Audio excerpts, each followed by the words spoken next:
There. All right. Hey, everybody. Thanks for joining us tonight. My name is Rita Crompton, and I am hosting the Inventors Roundtable. And we are doing something a little bit unusual for our group. We have a guest speaker tonight. Robin is from Packwell Manufacturing. They do a variety of things, and we're really glad to have her with us. What I'd like to do is have everyone introduce themselves first, so Robin kind of has an idea of the audience tonight.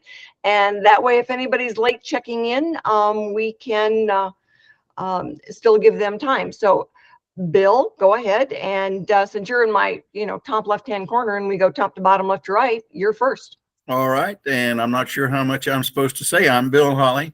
I'm an inventor. I own 3 utility patents. I'm currently working on one, which is a vastly improved hammer. And I have 1,000 on order from China that'll be coming in any day. And a new addition to the organization, Angelina Hopkins, is handling the sales, the store at Amazon, et cetera, and I'm in hopes that she may join us tonight. Anyhow, life is good, and it gets better all the time. Well, as soon as you are ready, you let me know. We'll get you on the radio show, and then we can post and add the links to your Amazon store or wherever you want, because we add all the links. So let me know. Well, and as a final note, I sent Rita one of my hammers, and her response basically was it was a little cumbersome, a little awkward at first, a little different at first. But after that, learning curve, I can't imagine using anything else. Exactly. That's for sure. I've still got it. Very curious. And I'm thinking that I'm going to use her statement with her blessing, of course. Absolutely. As part of my advertising. Absolutely. Lon, you're next.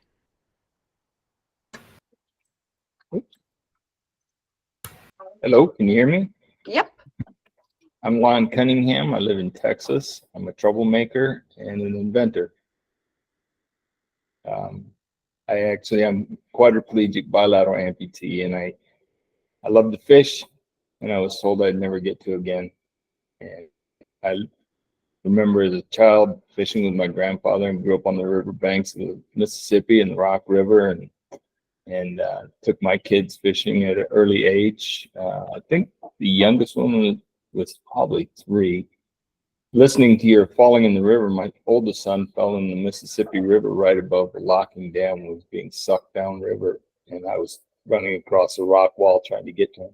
He crawled out on his own, but it was interesting. But anyway, I invented something that makes it possible for people who are partially or mostly paralyzed to be able to cast out, reel in, and catch their own fish. Excellent. And it's at patent pending stage right now. Well, we're looking forward to getting that one out there. Maggie, you're next. Hello, my name is Maggie. I'm in San Diego, and I'm right under the flight path, so sometimes my internet is not great. But I just last week started as a full-time inventor. I was an occupational therapist for 10 years, pediatric occupational therapist, and now I'm working on a tool for kids to use to help calm themselves. Excellent. Good for you. Good for you. Brandon, you're next. Hi, everybody. Gosh, I am Brandon Kohler. I have a product development company in Indianapolis, Indiana, and I'm actually a client of Robin's. I met her at a large trade show, and she helped me update my packaging and saved me about $2 per unit and made it much more professional and appealing. And now it's on more store shelves thanks to her and her graphic designer and her team. And they met 2 different hard deadlines. Yay. Well, thanks for joining us tonight, and thank you for introducing me to Robin. Randy. Hi, everybody. My name is Randy Butler. I am a first-time inventor. Right now, I have a utility patent pending for a product that I've called the Dish Dryer Pro. And basically what it does is it helps dry dishes that, you've hand washed by blowing them dry. And she had a lot of interest at the trade show that we went to, ASD Market Week last March. Absolutely. Yep. Jeff, are you there? I am. Yeah. Hey, Rita, how you doing? I'm fine. How are you tonight? Doing well. Yeah. I'm Jeff Gerhard, and they haven't been on in a while. I've been waiting for my manufacturing prototype to get done. I have a utility patent filed as well, waiting on the U.S. Patent Office to confirm or deny. And so it's basically it's a pusher squeegee. It's a large squeegee for snow, yard debris, all kinds of things. It's flexible. It's different than a shovel or a fixed type moving device. So that's what mine's about. Excellent. So Robin, why don't you go ahead now and introduce yourself? Thank you for being with us. And like I said, we post this so people who couldn't be here tonight can see the topic and be able to go and meet you, because they, for some reason, they always think that I just, make people up. So it's really nice that you could join us and we can see you. So tell everybody a little bit about yourself and what you do. And then, go ahead, let everybody know what Packwell does.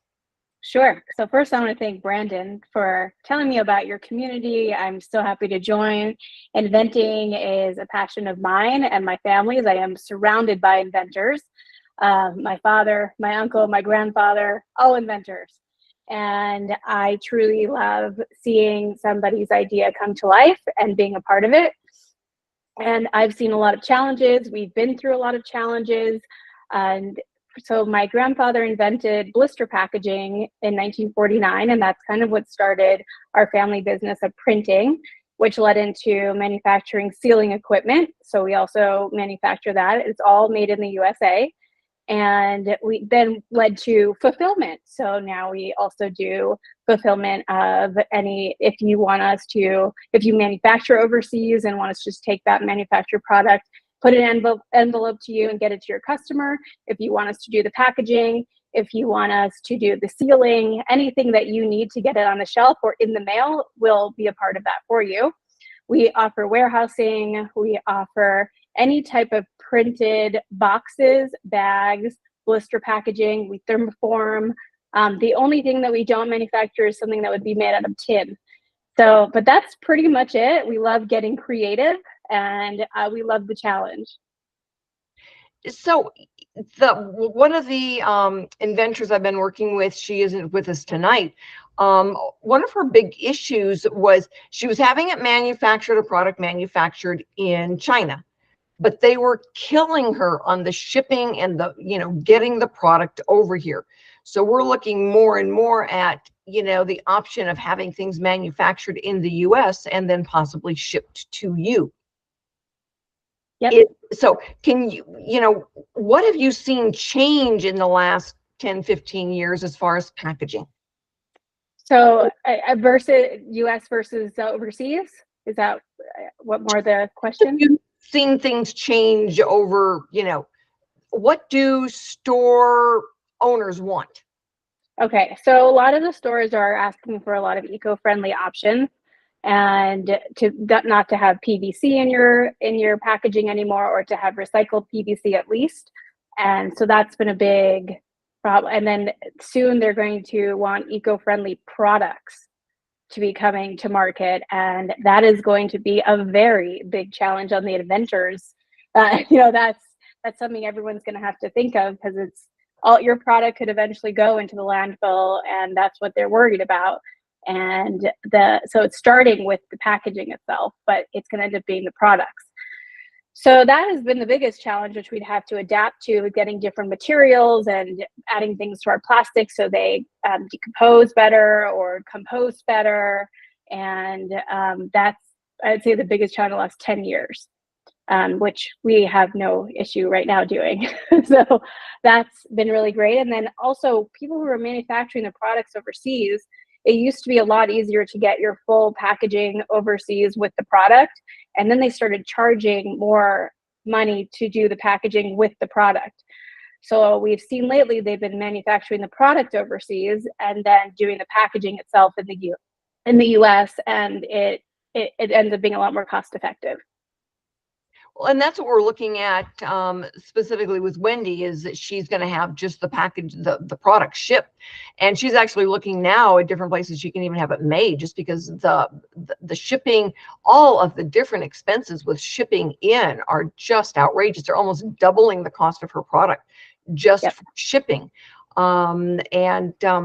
I know that you had spoken with her at one point, and Yeah, we spoke to her this morning. the niche of the packaging was a piece, but then the niche of being able to get it fulfilled. And so she stepped away from, the one gentleman who was kind of pushing her to China, and is, come back and is redoing all of her numbers for made in the USA, because, even if it costs a little bit more to make it in the US, right? If the cost of shipping doubles the price, you're better off paying a little bit more per unit, because then you didn't have to deal with all the shipping and the tariffs. Now, Yep. one thing that you look at for her is that her product is heavy. It's like 10 pounds a unit. And we had another gentleman that, did the same thing, but his was very small.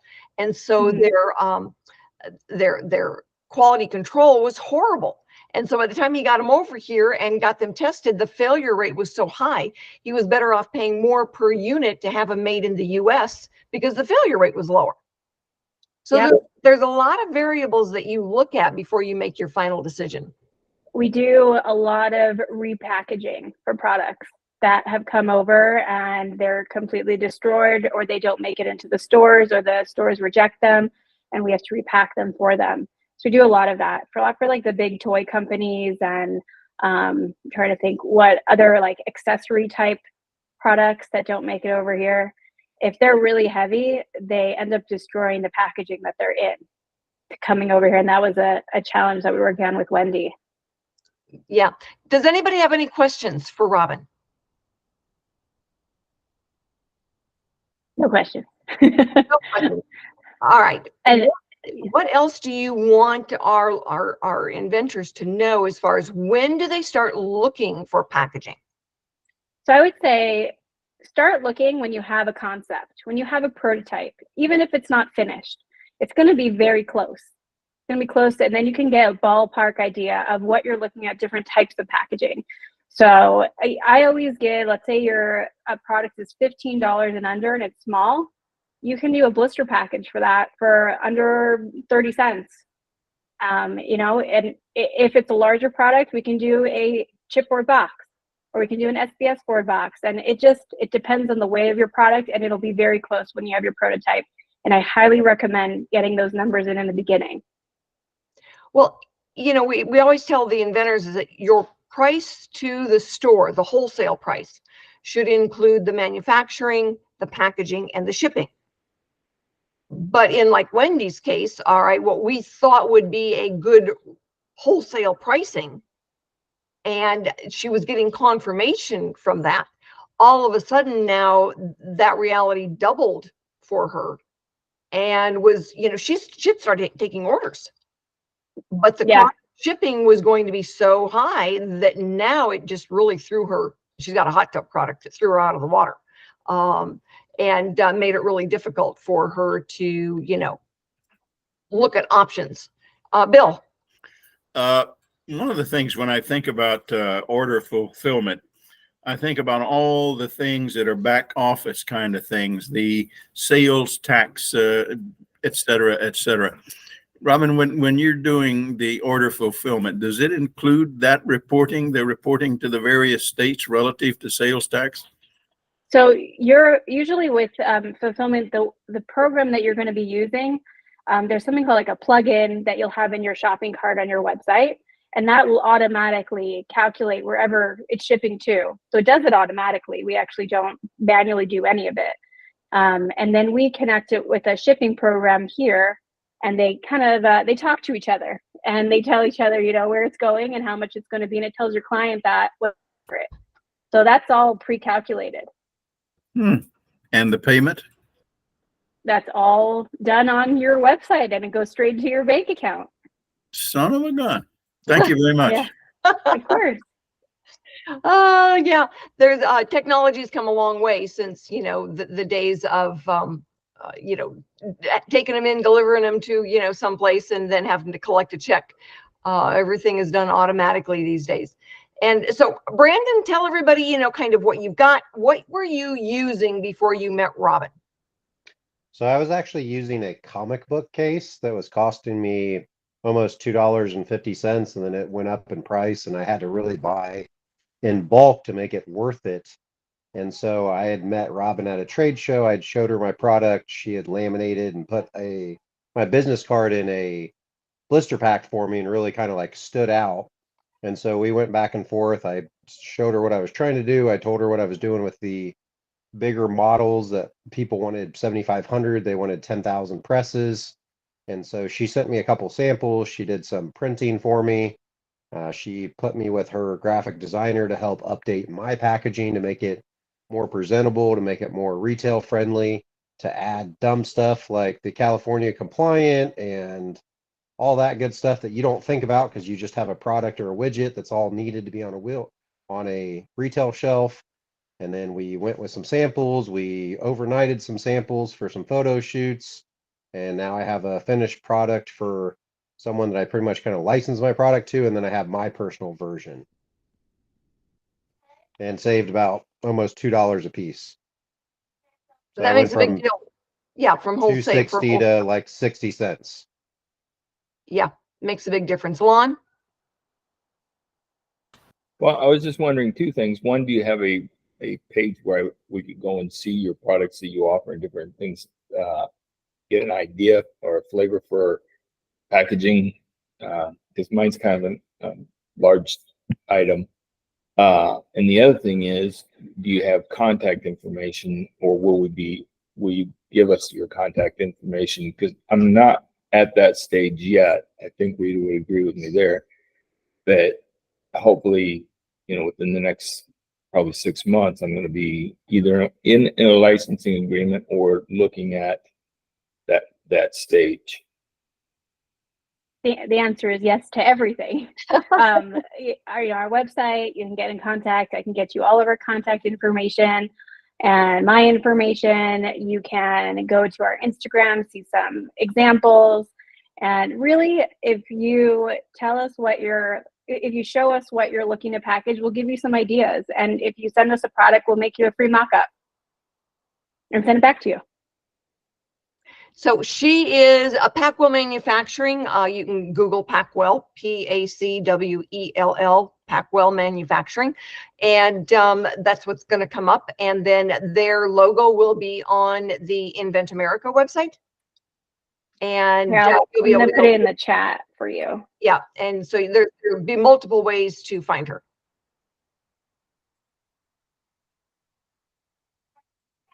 And she's on LinkedIn.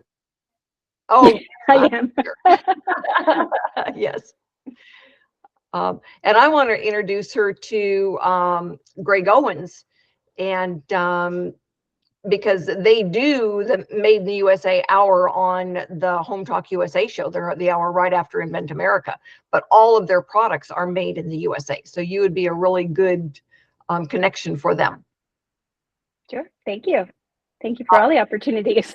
Well, they actually manufacture their product in the US. But he's, where he's running the radio show now, and I met them through a group, Made in USA website, which is basically the USA version of Amazon, where all the products have to be made in the USA. And so I'm sure that they would, love to talk to you and visit with you. I think, one of the big things is that we see fulfillment companies on a pretty regular basis.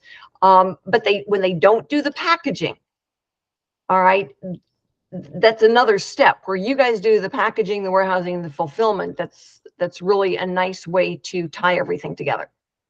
Yes. And we do print your packaging for you. We offer warehousing at no cost. So, and that's a big deal. That's a big deal. I know that was one of the things that Wendy was looking at. Yep. Because she was gonna, do a storage unit. And she said, "Oh, I can do that first round myself." And I'm thinking, okay, I get other inventors that want to do it, and after they do the first 2,000, it's like, "Oh, shoot me now! My wife's gonna kill me." Yeah, it's not as easy as everyone thinks, but if you have the right team and it's done. I've seen people do it out of their garage, and I think it's great. If you want to do it and you're passionate about it, it's okay. But if you want us to help you, we're here.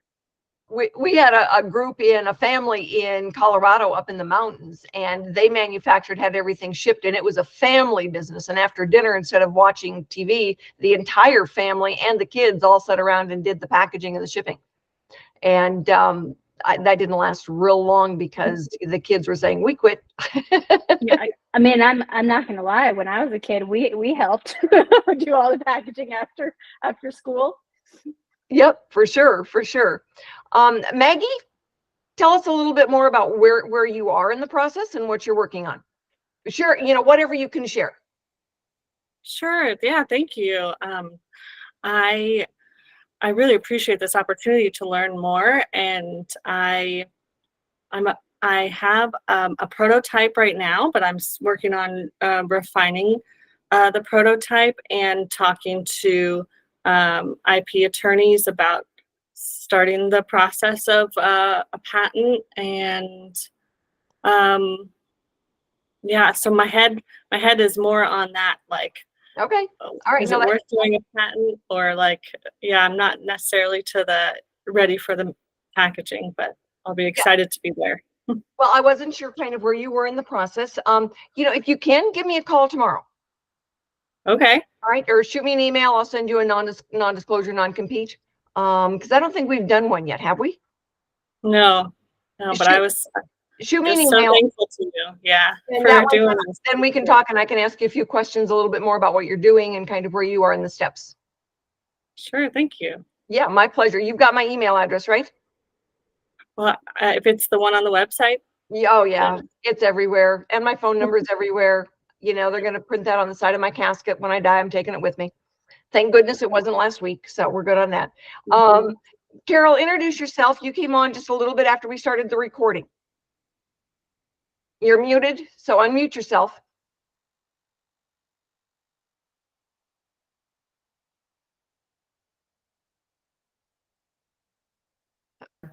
There you go. Can you hear me now? I can hear you now. Oh, good. Okay, yes. Again, I'm Carolinino, and I've been working on my prototype for quite a while, but had some obstacles that came along and set me back. But I've been trying, as you know, I did send my product off to the show, the Las Vegas show, and we had some issues with the stability of the product.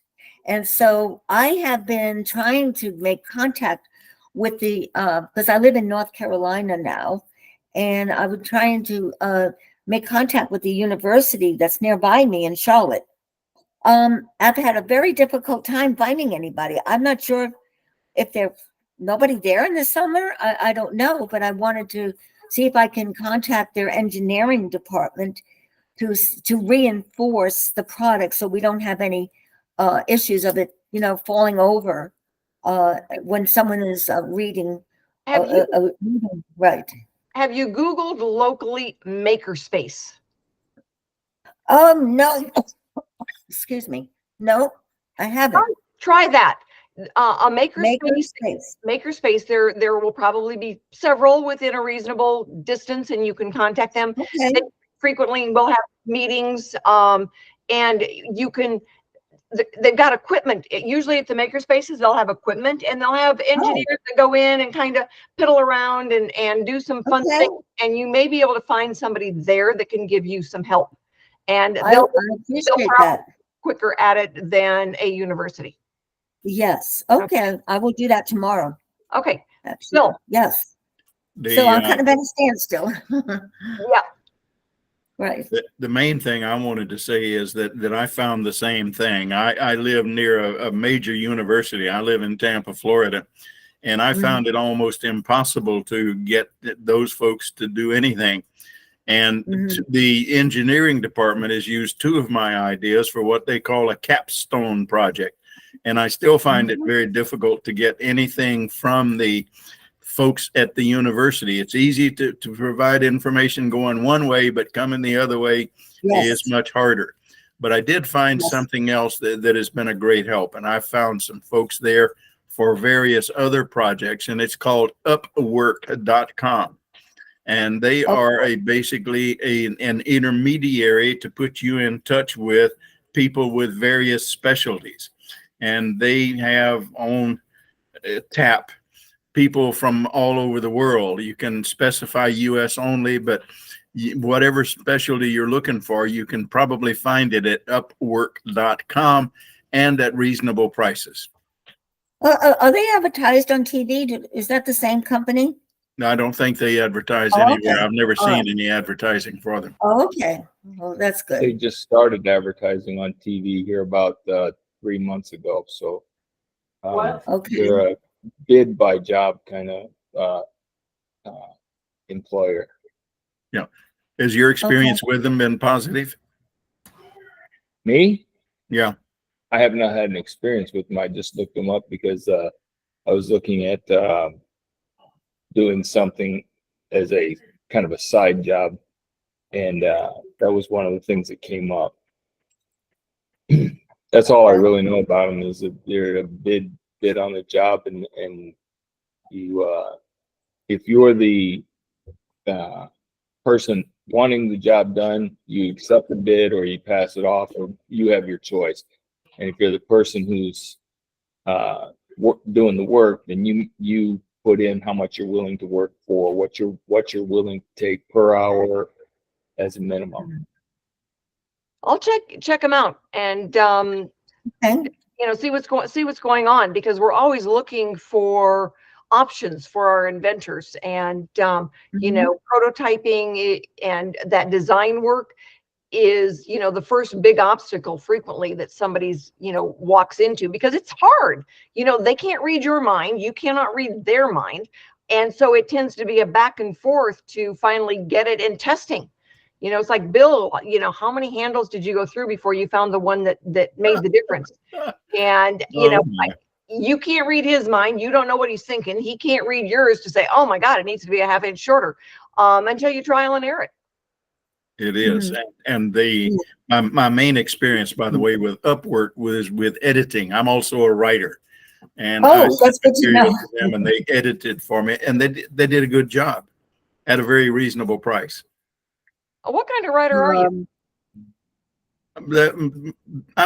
I have a workbook that I have that the title is Some Politically Incorrect Ideas. Okay, all right, I like that. No, I was just wondering, because I'd written 3 novels in my past, 3 murder mysteries in my other life, and my grandsons and I are getting ready to do another series of novels called The Adventures of Samson and Delilah, and they're going to be placed out here in the forest. And so we will get to the point where we need, some of that help. So I'll go take a look. By the way, I also did a little checking at Amazon, and for a little bit of upfront money, they will turn something over to an editing staff, and they will do the print on demand, and they'll take 40% of the revenues. So when you get something done, Amazon might be a good place to sell it. Okay, excellent. Carol. Well, I'm very glad that you said that, Bill, because I have written a book myself, and I'm trying to get it converted from a biography. It's not my biography, it's autobiography. It's about my mom, and I'm trying to convert it from an autobiography to a novel, and because it will be more intriguing and interesting as a novel. And so that was really good to know. So any contacts, I've been trying also working on the local novelists in my area, but very, very expensive, somewhere like $250 an hour. And that's a way above my range right now. So anything that you have that would be helpful, I would be more than happy to explore it. Excellent. Maggie? Well, I was going to ask a question, because I was thinking, man, I wish I could use Robin's knowledge, but I'm not like totally there yet. But as we were talking, when it comes to like thinking about Amazon, I'm guessing, and I wanted to see if I'm correct, Robin, it sounds like you're more for people who are trying to do, like, they have their own website and they have their sales coming from like their own website. And then it would kind of link up to you, and that you would help fulfill, versus someone else could make a decision to do Amazon, which maybe would do that fulfillment through them. but it sounds you're like more, US based and more, it sounds like you'd probably have like better customer service, maybe. I don't know, but maybe you could talk a little bit to that difference. Sure. So the only company we actually don't fulfill for is Amazon, and we did it, and I highly recommend working with an Amazon fulfillment center with them. The issues that we had were, customers returning products, rejecting for various reasons constantly, and you end up getting a lot of fees for it. And if you work directly with the Amazon fulfillment centers, you actually would make probably more money than working with someone outside of that directly. And that's why we stopped doing it, is because it was costing our clients a lot of money. And that's not the business that we are looking to be in. We want to see you succeed and not have all those chargebacks and things that go on in the Amazon world.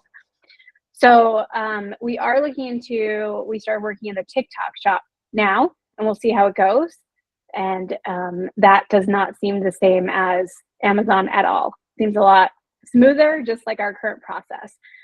We are in San Diego, by the way. So if you would ever like to come meet up, happy to meet with you and talk with you and whatever you need. And if you have any questions, even if it doesn't relate to us per se, I'm happy to help you through the process.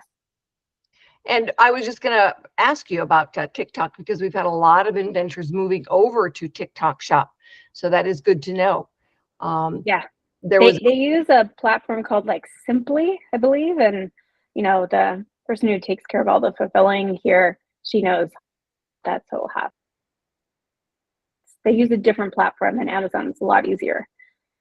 Great. I know that was one that a lot of inventors were starting to look at. Lon, you've got a question? Unmute yourself, Yes, honey. There you go. This would be for you. And I don't know if I'm overstepping or just if I'm doing things in the wrong order here, but I've got people wanting to buy this thing that haven't even seen it, just on word of mouth. And my prototypes will be done this next week. So is it smart to not sell until I've done the market research? Because next month I'm going on a fishing trip with probably 20 other quads and paraplegics. That is what this is designed for. Before I answer, let me ask a couple of questions to get parameters. Are you able to make all of your products? So, I mean, you get past the point where they're not prototypes anymore, and you personally are making them to sell. I can. It's kind of sticky right now because the guy that did my drawings for me, he's actually building them for me. Him and my son is printing off a couple parts in 3D print, but they're just kind of like wedges that go that assist in this. And then Tyler, the guy that did all the drawings, is actually doing the building for me. Okay, so are the people buying then acquaintances, close to you, or are they strangers off the internet? They're people that I know. Okay. When they're people, if you say, okay, I'll take, if you want to order one, half now and the other half when I deliver it. All right. It lets them know you're promising to deliver, and you then keep it in a bank account so that if something comes up and you don't deliver, you can give it back to them in full.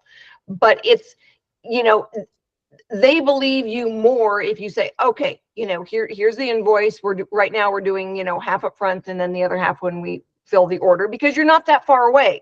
It's not like you're, 6 months down the road and you have no idea where they're coming from. Right now you can make them and deliver them to your friends. If you were doing, like a Kickstarter campaign and these were strangers, I'd say, no, absolutely not. You're too much on the risk, and there's too many expenses that go out of your pocket that you can't count on until you have some hard numbers. But friends, family, other people that are local, people that you go on the fishing trip with, I'm not as concerned about them as I would be if you were just selling it to strangers off a website or Amazon. So then I have two places that want to sell them. Also, a couple of people I know that have bait and tackle shops. Okay. They want to actually sell this as soon as it's got some built. So it would be better off, if I'm understanding you correctly, for me to sit tight on that until I go through a licensing agreement or till I get this thing market ready. Right. Until you've got inventory on those that are at that level, you don't want to be on the hook, so to speak. And you don't want them to be, saying, well, you promised lawn, and so now we're not going to carry it. The other thing is that once you start getting out there more, one of the biggest things that encourages someone to knock you off is not filling orders. Right. So, they've placed an order with you, you haven't filled it, they start talking, somebody else says, oh, we can do this. And then they get out there and then they know that you don't have the deep enough pockets to fight them. Once you're able to do a short run, all right, even if you go to, someplace local, a makerspace, and they're running them off, a dozen a week or whatever, and you're able to fill some orders for the local bait shops, that's great, because now you've proven you've separated someone from their money. It's easier to license it. Okay. All right. Thank you. So you've got some options in there, but you want to always, be careful. Make sure you know who you're dealing with when you're making promises. Friends, family, we call them the 3 F's: friends, families, and other fools. Don't worry so much about those as we do about as soon as you start working with a stranger. Gotcha. Thank you. All right. Does anybody else have a question for Robin, so that we can let her go if she needs to, and we can go ahead and go on with our meeting? She'll be easy to find because I'm going to post her name and phone number everywhere, and the website, because we are very grateful to, have her part of our group now. Any other questions? All right. Robin, my dear, you are free to go. It was really nice to Thanks, meet you all. Robin. Thank you so Thanks much. for being here, Robin. See you later. Yeah. Thank you. Thank feel- you. Thank you Good for work, sharing Robin. your time with us. Thank Have you. a good meeting. Thanks so All right, much. bye-bye. And if anybody's got questions, I will make sure that you've got her contact information. So Jeff, we haven't seen you in the longest time. How are things going for you? They're going along. I've got Noah working on building the prototype. He's got it done, and he's supposed to ship it to me this week. So we'll see what he's come up with. He's had the kind of main component of this thing manufactured. So, and he sent it off to. I was eating my dinner, so I didn't want to eat in front of you guys. But so Dinner, so maybe he shared, basically yeah, it's dinner time here in Colorado. Anyway, so he's got it done. So I'm excited to see what he came up with. He's made some modifications to make it a little bit easier to manufacture, and that Okay. was the whole point. So we're trying to get it to a point where it's simple to put together, and we can use more commodity parts and that kind of thing. So that's kind of where we're at. All right. You ready to be on the radio? Do I want to be on the radio?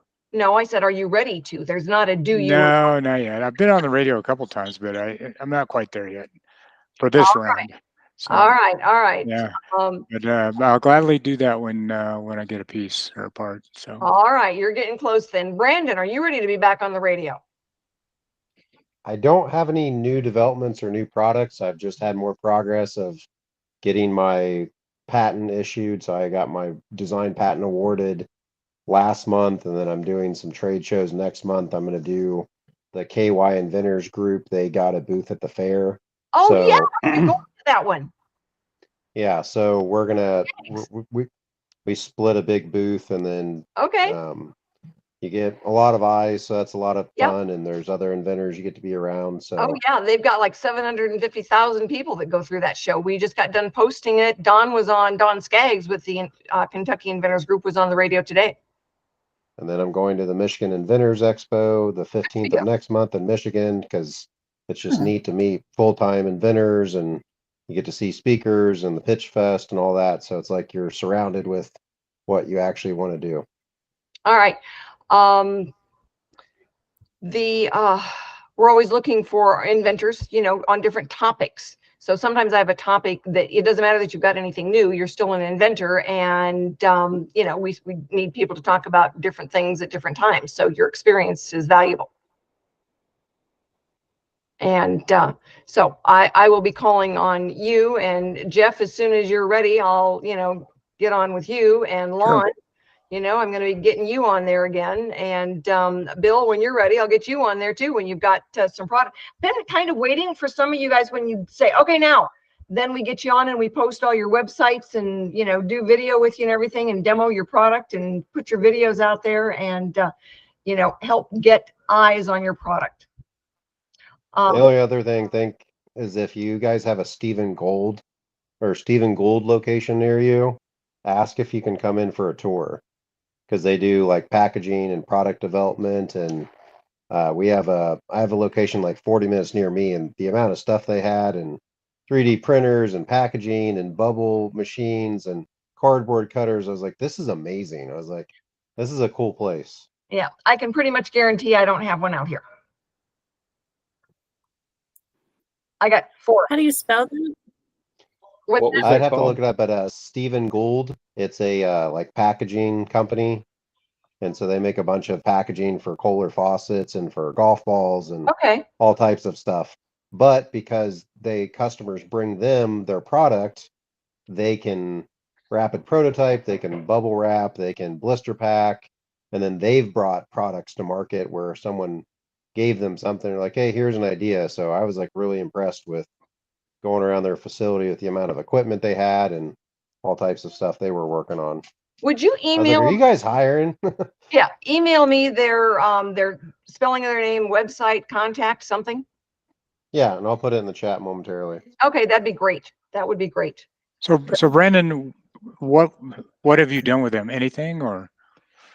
No, I just went in for a tour because one of my engineers that I do work with, he recommended I go meet this guy named Michael Lamb, because he's like, they might be able to help you speed up your packaging, or if they ever want kitting, they have 40, 60 full-time people that just kit products all the time also. So if they're putting the raw materials together, so he just wanted me to go tour the facility and then meet kind of the account guy there in case I wanted to change anything. So is your product compatible with them kitting or? Yeah, I've got several pieces that has to be put together, and right now it's my kids and wife, and we put it together at nights and weekends in big batches of like 500.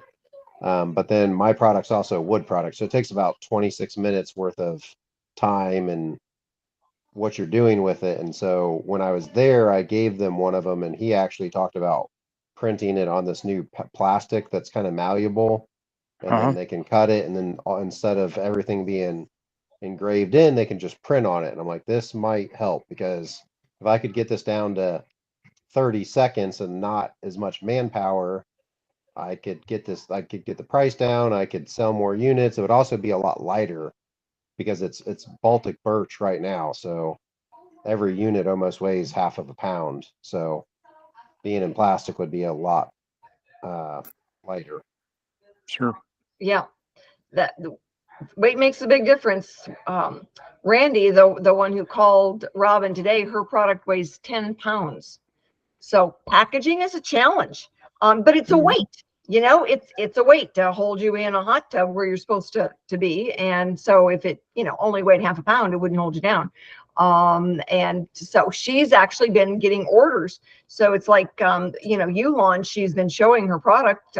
She went to ASD Market Week with us last year, and she's been getting people wanting to order product. And so she's got 2,000 that she is trying to decide whether or not she's going to have them made in China, or she's working with a couple of different folks to get it done here in the US or Mexico, because they don't have to ship it. So we'll see. I introduced her to Noah, and then I just introduced her to Greg Owens, who does the Made in the USA, so that she would be able to find some good contacts here in the USA.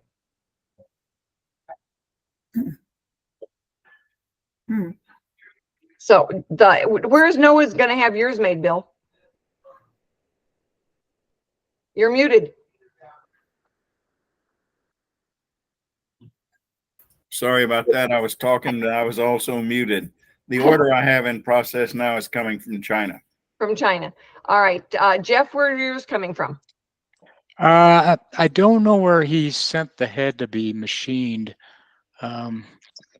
Honestly, don't know. I didn't think it was China. I thought it was something like Vietnam or, South Korea or something like that. Definitely Asia, but I don't think it was China. I'm not sure. Yeah, I know that they do a lot of different ones. So Yeah. I don't know exactly. I can't assume that it's always going to be one, and that's why I sent her to Noah to ask, because I know he's kind of all over the place, and that sometimes Mexico is a better option than China. Yeah, that might have been Mexico. So yeah. And if we can get her back on to, made in the USA, that would be great. All right, I was copying down Stephen. I can't write as fast as my eyes are seeing, which is an unfortunate. So anyway, Brandon, thank you. If I need more of that information, I will get in touch with you. So Randy, how are you doing? I am doing well, finalizing some changes to my patent. We had to do some reinforcing of it. I had some concerns at the trade show of, people copying it. So, just wrapping up that, and hoping that that after that, my utility patent will get issued eventually. I was going to say, you know what? It is still going to take you 2 more years. So Yep. Yeah. Yep. Yep. just, kind of the way it goes. And I know we had, there was a woman who was just fit to be tied, and because she got an office action. I said, but it's your first one, and it's still right within the time frame of when the first one should come. And she goes, I wasn't expecting to get an office action. It's like, I don't know what to tell you, but that's pretty standard operating procedures. And if you don't get an office action, it means that there's a chance that the patent was too narrow. I mean, you always want to do the dance. You want to do the pushback. So, you've got to be able to get you've got to get them engaged, because a lot of times, the patent attorney can push back on them and say no. And the one who had done her patent had been an examiner, and he understood the game. And he goes, no, this is standard operating procedure. You're going to get at least one. Otherwise, I didn't do a very good job. So they finally calmed down and went ahead and had the response done, which was pretty simple. But you never know. It's always a challenge to understand, because it's not like you guys have done 5 or 6 patents before. For most of you, you've done one and maybe a CIP. This is my first one, and the attorney looked at it. A different attorney did the initial one, and the attorney I'm working with now that you recommended, he's made 20 more claims to make it more broad, so I have better coverage. So yes, Mhm. yes. Yep. I know I've got a gentleman who was talking about his intellectual property, wanting to get one done, so he had a search done. And he's on some medication. So he said, you look at it. And I said, I generally don't, because then I step across that line of practicing law without a license. And he goes, you're just looking at it for me because I can't, I'm on some medications. He's older. He's actually older than I am. So I looked at him, and it's like there were a dozen things that were doing exactly what he was trying to do. And he was so angry at me when I said, you might not want to move down this road. He goes, fine, I'll get an attorney who will do it anyway. And it's like, well, you can always get an attorney who will do it anyway. But that's not the question you asked me. You didn't ask me if you could file. You asked me if you should file. There's a difference. And so that's what we were looking at. And I said, no. But, it's like the guy that, wanted one of our attorneys to do the patent for the spaceship that was going to land in the forest so he could have a one-on-one conversation with God. And I go, it's called a church, and there's one on every corner. And he found an attorney in Denver who wrote him a patent for a spaceship that would land in the forest so he could have a one-on-one meeting with God. Wow. It just blew me away. And so you never know. You never know. So anyway, guys, any other questions, comments, concerns for tonight?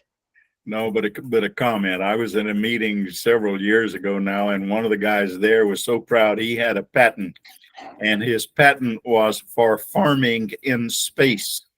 And when I pointed out to him that most farm products require water, and he said, "Oh, we'll just dip down to the bottom of the top of the clouds and scoop up the water." But he had a patent, for God's sakes. I know, you know, it is not the examiner's job to say this is really a bad idea. It is only the examiner's job to say this has never been done before. And sometimes when they're really bizarre, okay, they've never been done before, good for you, but does that mean it's possible to do it at all? Sometimes not. But you know, I talked to the inventor who did the transporting of fuel from one plane to another plane in the air. And, you know, he was talking about, he works in the aerospace industry and has for years, and he's made a lot of money at it. And that intellectual property that does that transfer of fuel from one plane to another belongs to him. But somebody told him when he was just starting out, he said, you should make that transport so it could be anywhere in space, any kind of liquid. And he did. And now they use it from space shuttle to space shuttle, and all of the space technology deals with his intellectual property in moving any kind of liquid from one piece of equipment to another. And he goes, if that person had not suggested that, I would never, ever have thought about it. But, you know, he's made a lot of money off of it. Good for him.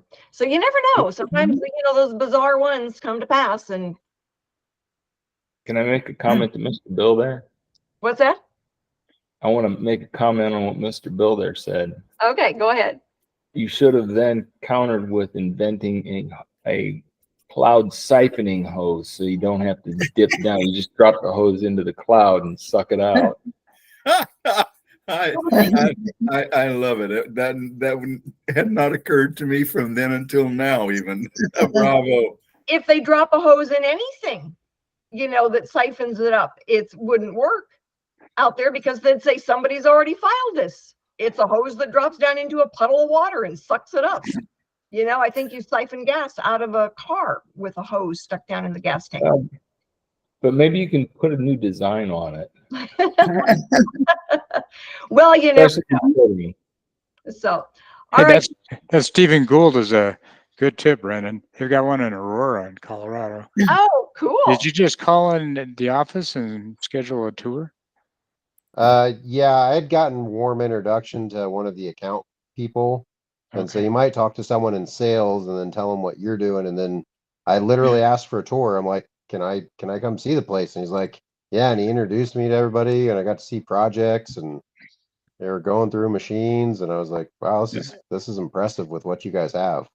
You know, they have a POC on every office in their U.S. locations. So I assume that's the person you contact. Knowing if they've got one in Pittsburgh. I would imagine they probably would. Yeah, let's see here. Yeah, Philadelphia and Wexford. I don't know where Wexford is, but I'll find out. I'll check it out. There's two major cities I get to once in a while. One is Pittsburgh and the other one's Salt Lake City. Yeah. So they're big enough. Yeah. So I'll check the Wexford one, because I'll be going up there. But anyway, guys, thank you so much. I will be talking to a few of you in the next couple of days. Thank you for all. One last question. And when you're ready to do it, let me know, because it's amazing how fast Mondays roll around. Can I ask one last question? How you spell that, Stephen Gould? Is it S-T-E-V-N or is it S-T-E-P-H? It's P-H. It's P-H-E-N. Okay. All right. Thank you. I did. It's also in the chat. Thank you. See All you. right. Take care, everybody. Thanks. Thanks. Good night. Talk to you later. Good night. Thanks, Miss Rita. Good night.